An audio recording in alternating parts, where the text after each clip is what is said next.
أعلنت إدارة شبيبة القبائل يوم الجمعة عن التعاقد مع اللاعب جبريل وتارا خلال الميركاتو الصيفي الجاري.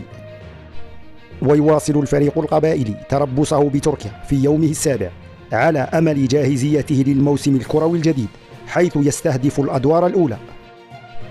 ومن جانبها أعلنت إدارة اتحاد العاصمة عن التعاقد مع السنغالي ساكو غاساما لينضم إلى قافلة المستخدمين في الميركاتو الصيفي الجاري.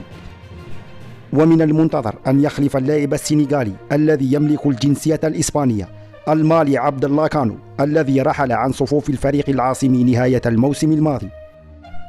وسبق أن حمل غاساما قميص عدد من الأندية على غرار راسينغ سانتاندر وألميريا ومالاغا، كما لعب في فترة شبابه مع برشلونة، ألميريا، بلد الوليد، رايو فايكانو وفالنسيا.